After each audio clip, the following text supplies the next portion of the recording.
Bienvenidos, compañeros y compañeras, a una nueva edición de entrevista, aquí en el canal de periodismo independiente La Pirinaica. Como sabéis, en cada una de nuestras entrevistas tratamos temas que muchas veces son ignorados o son tergiversados por los medios de comunicación hegemónicos en Occidente. Y ya que nuestra labor es mostrar una realidad diferente a la que estamos acostumbrados a escuchar por los voceros del imperialismo. Y por ello contamos con compañeros y compañeras de todo el globo que nos explican realidades diferentes y, al fin y al cabo, pues esa verdad que está oculta, que muchas veces es desconocida por mucha gente. Entonces, intentamos realizar este granito de arena para que la gente tenga esa alternativa informativa para informarse y estar al día de lo que sucede en el mundo. Hoy con nosotros contamos con el compañero periodista Andoni Baserrigorri, el cual es un comunista abertzale vasco con más de 20 años en el periodismo independiente. Él es internacionalista y viajero. Y además de todo ello, decir que desde hace bastante tiempo realiza, bueno, pues su trabajo de contrainformación, ¿no? Lo realiza en un blog que se llama AIC Gorría. Y en él, pues bueno, pues da voz, como decimos, a los sin voces y, bueno, pues difunde información que creo que es muy interesante para poder contrastar, para poder entender la realidad que nos rodea. Andoni, muchas gracias por haber accedido a esta entrevista. Un saludo muy grande. Gracias a vosotros y lo primero y obligado es saludar este proyecto de la Pirenaica, hermoso, necesario y que además entre sus cualidades figura el nombre. La Pirenaica es un proyecto añejo, antifranquista, que trae gratos recuerdos, ¿no?, a las personas que yo no lo hice por razón de edad, era muy joven, estaba apenas de la niñez, ¿no? Pero las personas de una generación anterior saben perfectamente qué es lo que fue la Pirenaica. Encantado de estar aquí con vosotros, encantado. Pues el gusto, como decíamos, es nuestro.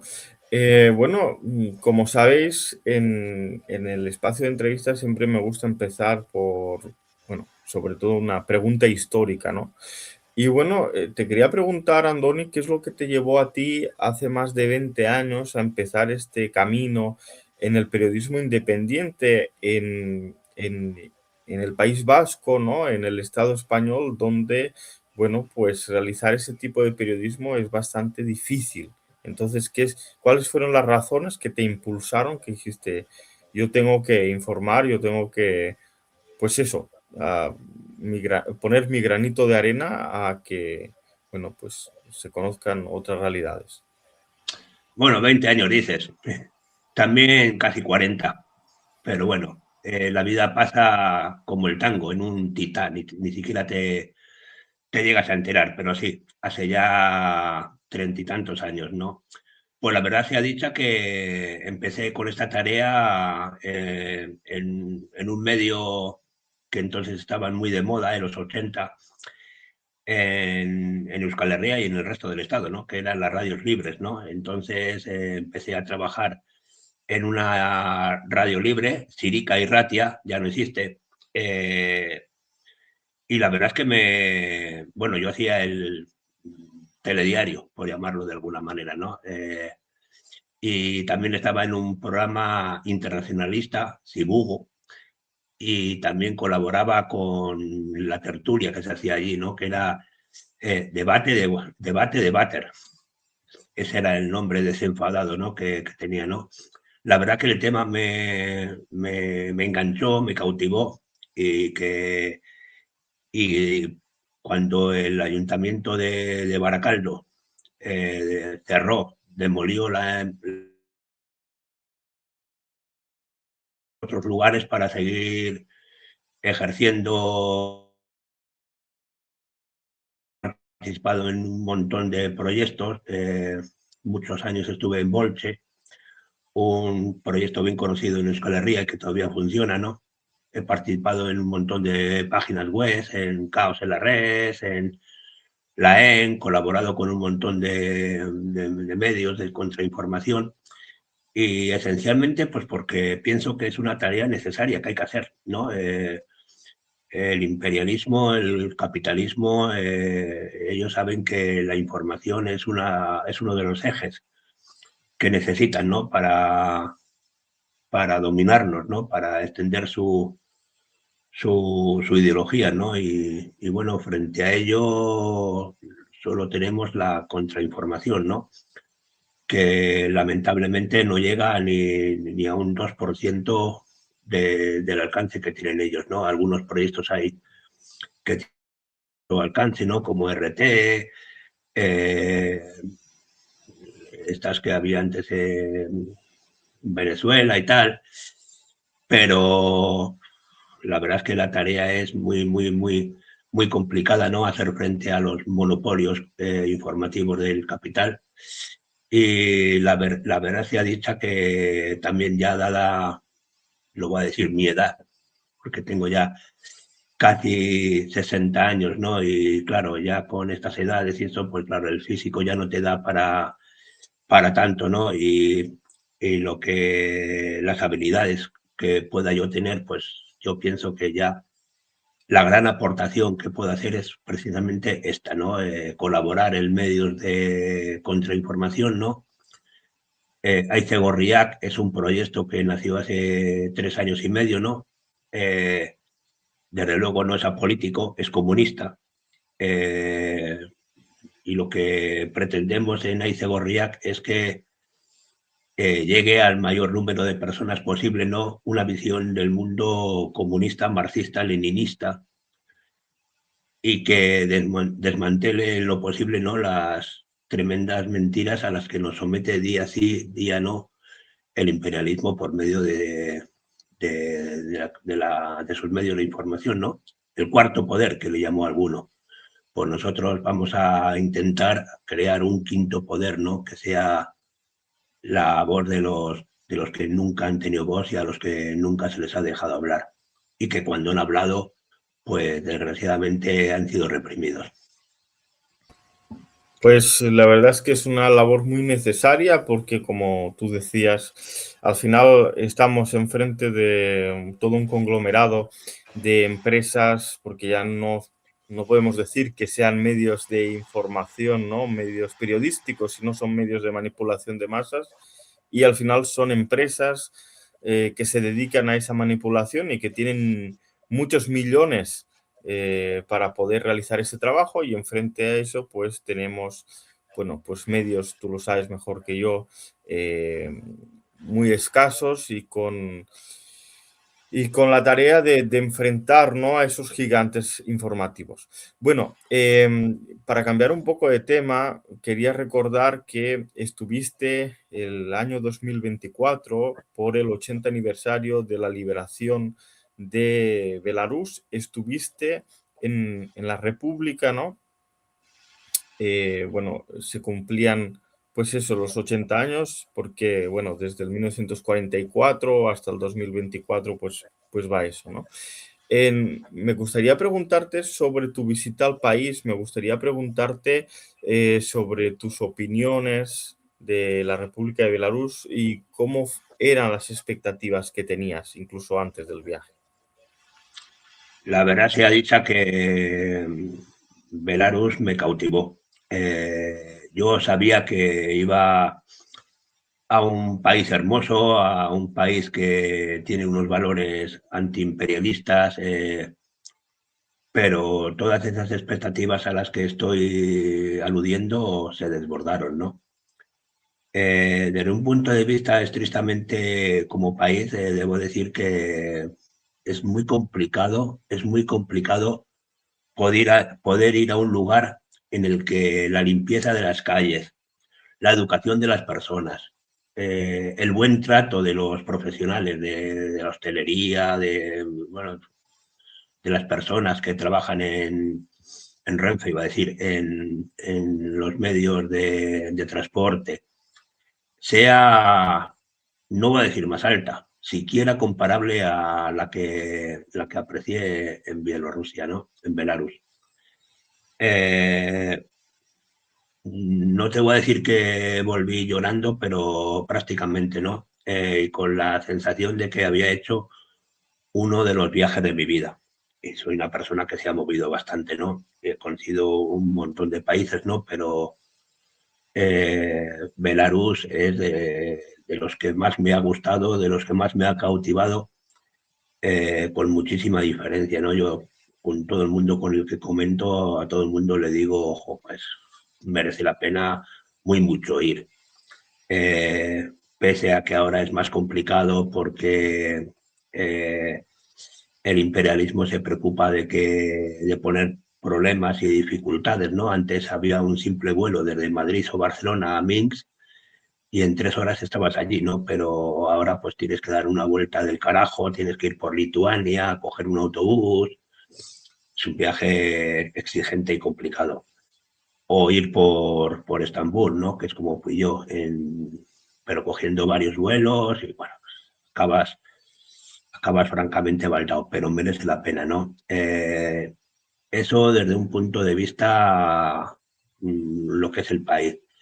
Desde un punto de vista político, lo que debo decir se va a resumir en una sola frase. Yo creo que cualquiera que la oiga me va a entender a la primera. Porque además es una frase que en varias charlas que he hecho yo sobre Bielorrusia la he dicho al final de la charla, ¿no? Yo en los 80 conocí la Unión Soviética. Claro, yo era un crío, en aquella época yo era un crío. Y yo pienso que si hoy día siguiese existiendo la Unión Soviética, si hoy día la patria de Lenin no hubiese sufrido la terrible traición de la camarilla de Gorbachov, si la Unión Soviética siguiese, sería una realidad muy similar a lo que representa hoy día Belarus. Pero además lo digo todo convencido. La evolución de la vida le hubiese llevado a un estatus similar al que hoy día protagoniza Belarus, ¿no? Y además estaríamos ante un escenario radicalmente diferente, ¿no? Con las relaciones con la República Popular China recompuestas, estaríamos ante otro escenario, ¿no? Yo, la verdad sea dicha, nunca la humanidad va a poder agradecerle a la Unión Soviética lo que hizo, no por ellos, sino por la humanidad, ¿no? Y al mismo tiempo también digo que nunca la humanidad y los pueblos del mundo terminaremos de odiar lo suficiente a la camarilla de Gorbachov y a toda su, su esta de traidores, ¿no? Aunque Gorbachov solamente culminó un proceso que se inició en el 20 Congreso del PECUS de la mano del canalla Khrushchev, ¿no? La verdad se ha dicho que ahora entendemos por qué el imperialismo odia tanto a Stalin. Ahora es muy fácil entender por qué es tan odiado Stalin y por qué el mismo georgiano bigotudo, como le llamo yo, llegó a escribir que a su muerte se derramarían toneladas de basura sobre su legado.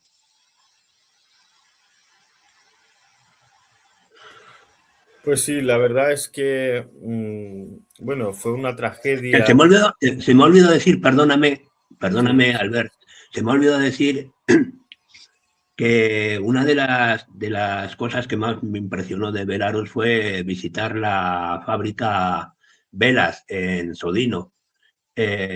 Uno se da cuenta el nivel altísimo, puntero que en la industria tenía la Unión Soviética, porque esa empresa, esa fábrica, que da trabajo a miles de personas y que lleva la calidad del trabajo bien hecho bielorruso por el mundo,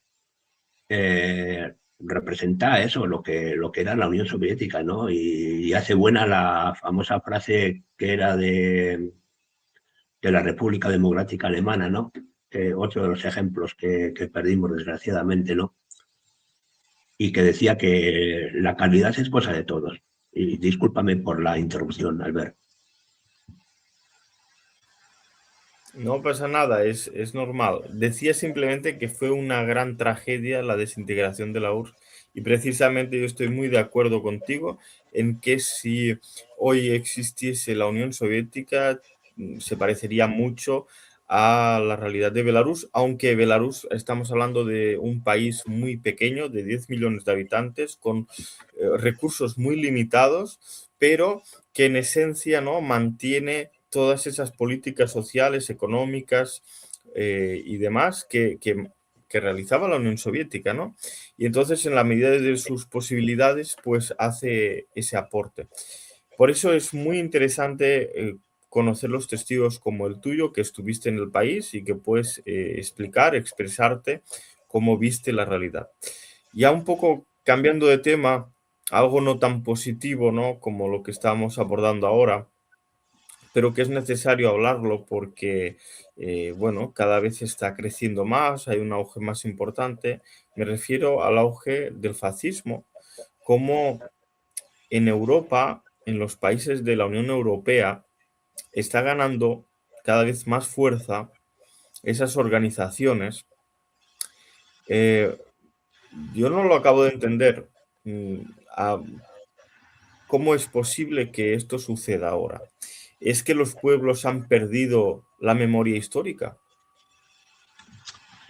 Mira, Albert, los pueblos son como las plantas en ese sentido, ¿no? Hay que regarles. Es decir, hay que actualizar y continuamente recordar lo que fue el fascismo, ¿no?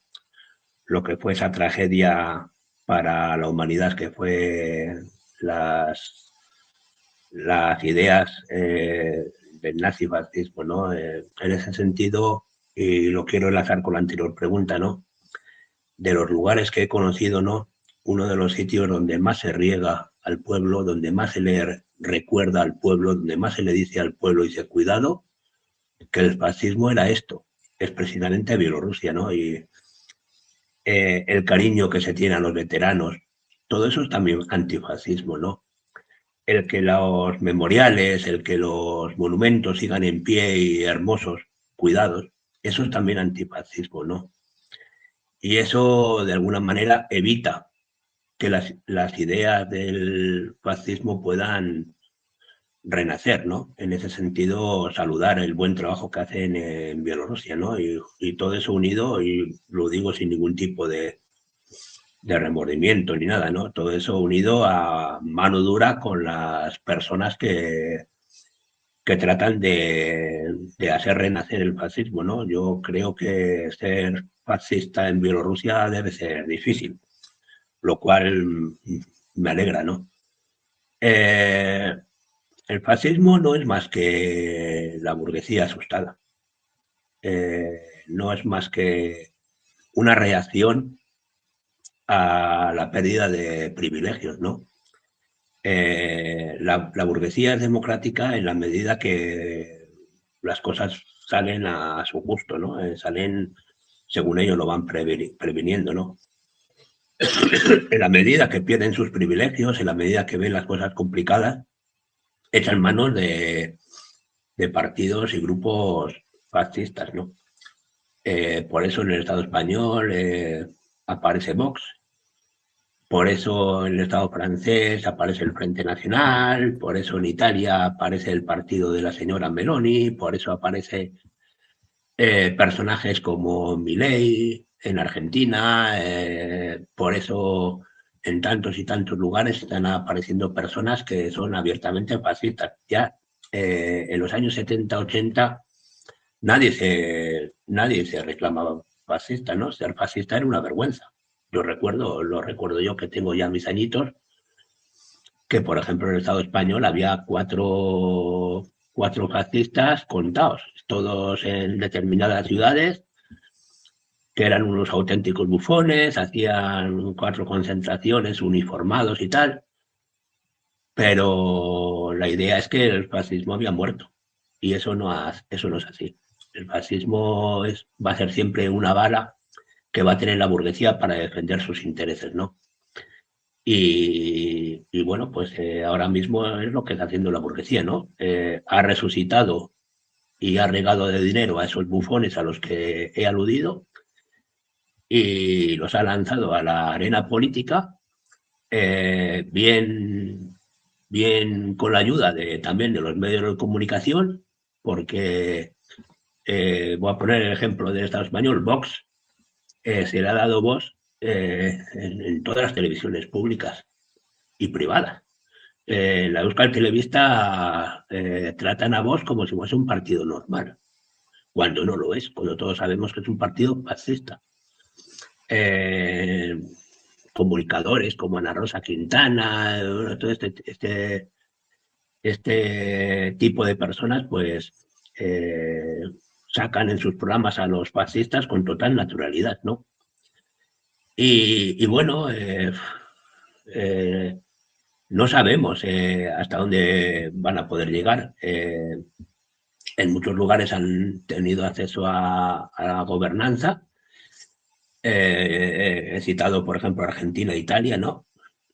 Sobre todo en Argentina es un auténtico bufón el señor este, bien aupado por los futboleros,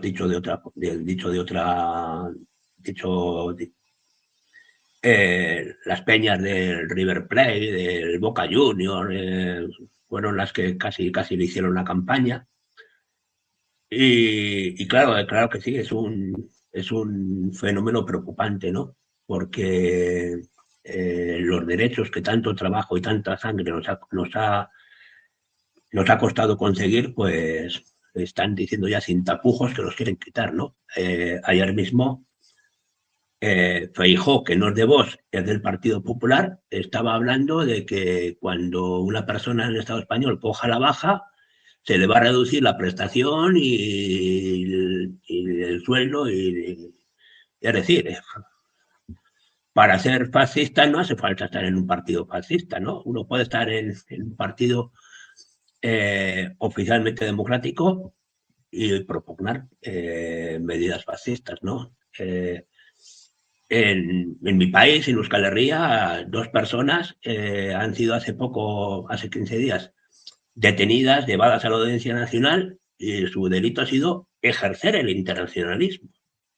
Es decir, no han puesto ninguna bomba, ni han hecho ningún acto violento, ni nada. Su actividad ha sido organizar charlas, vender camisetas como esta que estoy luciendo ahora mismo.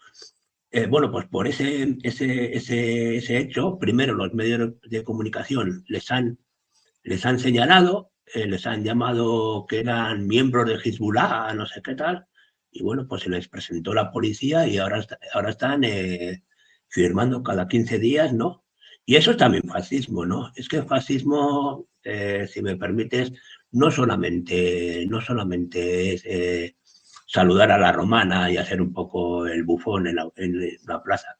Fascismo son muchas cosas, entre ellas esas que te estoy diciendo. Para mí fascismo es recortar derechos laborales a los trabajadores. Para mí fascismo es detener a 2 personas por ejercer el internacionalismo.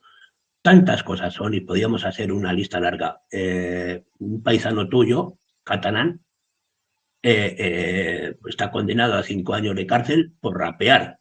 Hablamos de Pablo Hasél. Pablo Hasél no ha puesto ninguna bomba, ni ha protagonizado ningún acto violento, ni nada por el estilo. Simplemente ejercía arte urbano. A mí no me gusta ese tipo de música, pero bueno, no dejo de reconocer que es un arte moderno, arte urbano, tal.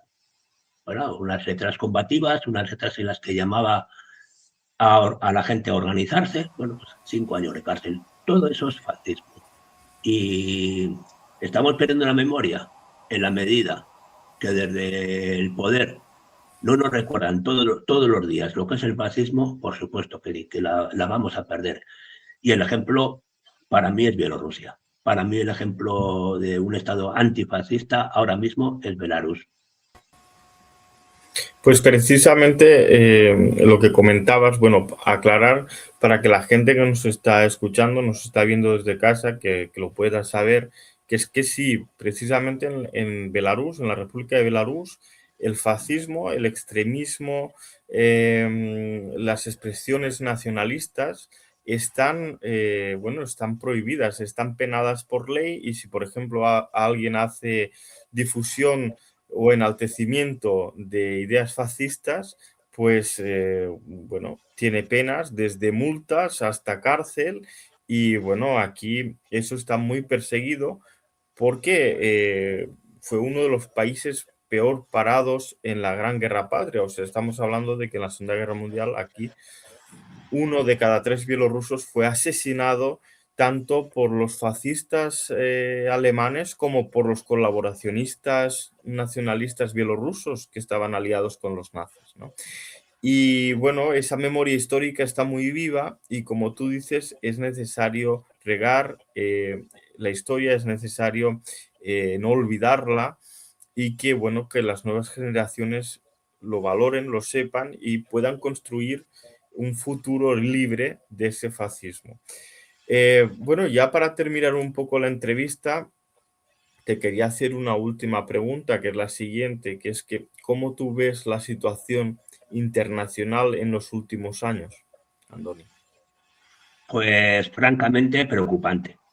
Eh, Francamente preocupante, y si a día de hoy no ha habido una guerra a gran escala, una guerra incluso con utilización de armamento nuclear, si hasta ahora no se ha dado esa cuestión, no estamos en ese escenario, es gracias a la paciencia de Rusia, porque provocaciones por parte de la banda criminal OTAN, provocaciones por parte de Estados Unidos, provocaciones por parte de la Unión Europea, pues no han faltado, ¿no?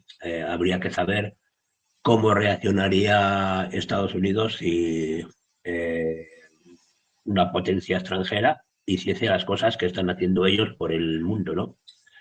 Estamos ante un tipo, me refiero a Donald Trump, que con total desparpajo dice que quiere Groenlandia. Así. Eh, y, y no solo dice que quiere Groenlandia, yo puedo decir que quiero un camión, pero el tema es que amenaza a la OTAN y a la Unión Europea, es decir, Estados Unidos demuestra que no tiene aliados, tiene intereses. Y amenaza con tomar represalias contra ellos si no se satisfacen sus demandas, ¿no? Ha invadido, ha invadido países, ha masacrado personas, cometido genocidios con total impunidad. No hace falta recordar lo que está ocurriendo en Palestina, ¿no? Eh, no hace falta recordar tampoco lo que está pasando en Irán, ¿no? Hoy mismo parece ser que ha dicho que la guerra entre Estados Unidos e Irán podría reanudarse ya. Es decir, estamos ante una persona que está dispuesta a llegar muy lejos por conseguir sus propósitos. Y sus propósitos no son suyos, sus propósitos son los de la oligarquía yanqui. Eh, es sabido, ¿no?, que China, la República Popular China, está, no sé si pisándole los talones o ya le ha sobrepasado en potencial económico, incluso militar. Y ante eso el capitalismo solo tiene una respuesta, que es la guerra.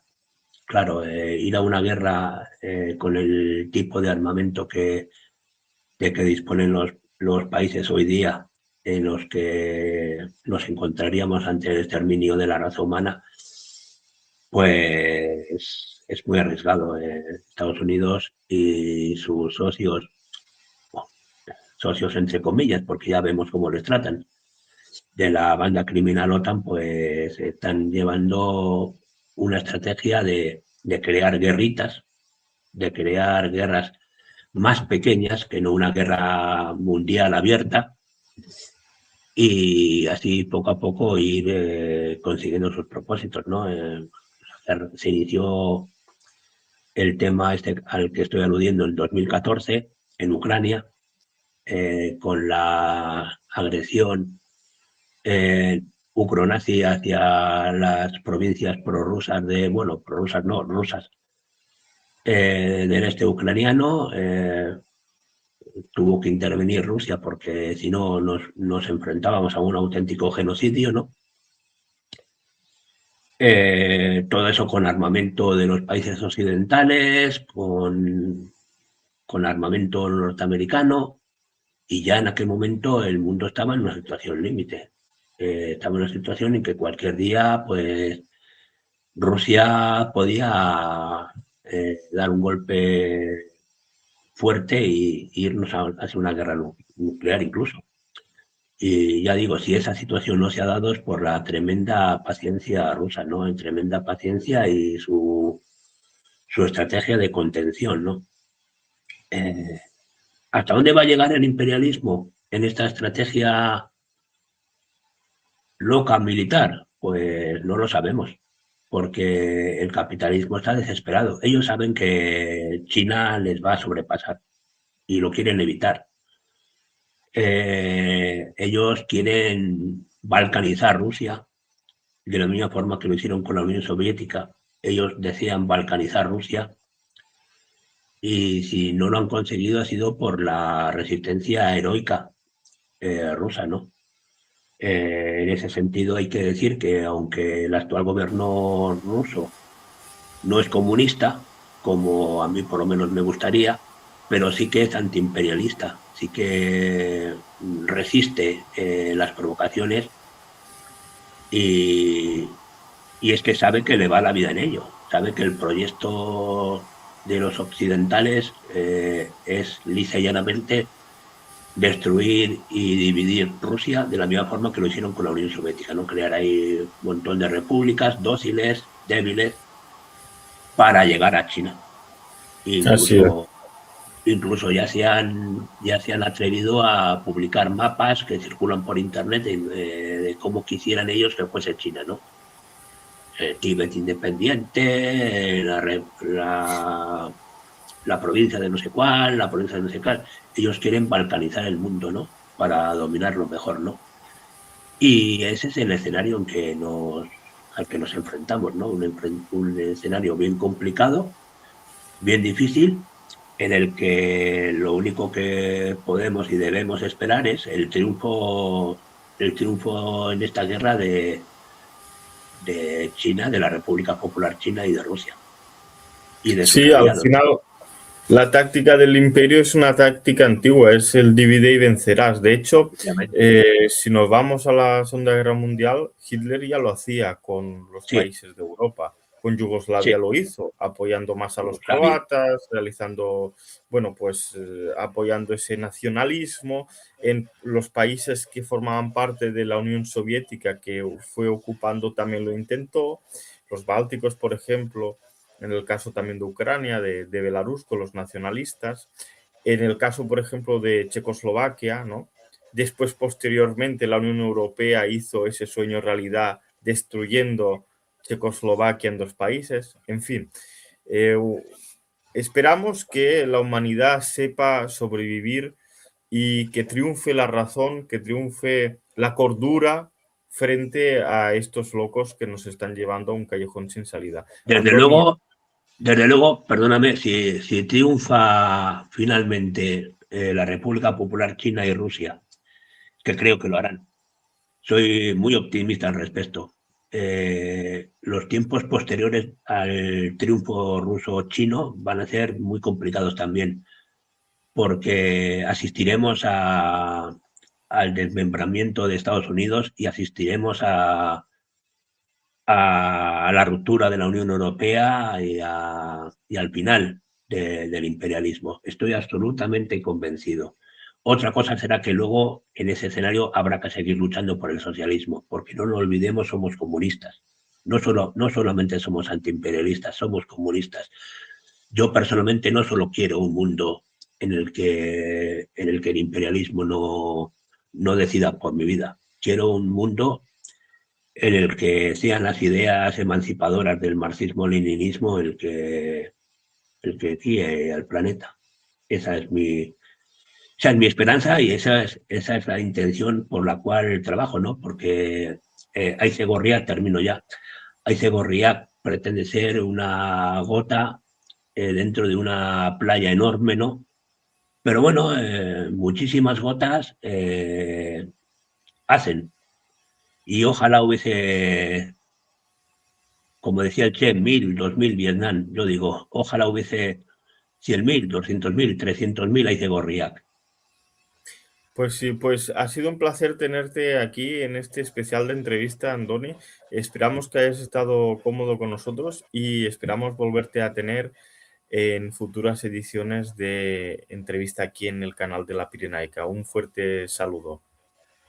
Saludos, abrazos y digo lo mismo para lo que queráis y ojalá, ojalá antes de entregar la cuchara, como se dice aquí, pues pueda yo volver por aquí, por ese país tan maravilloso como es Bielorrusia y volver a visitar esos lugares que tanto, tanto, tanto, tanto me conmovieron. Y digo bien la expresión, conmovieron. Hubo lugares concretos en los que me senté, en aquella época fumaba, me senté, me fumaba un cigarro y mientras fumaba decía, Dios mío, ¿dónde estoy? Pues sí. Pues un saludo muy grande. Salud.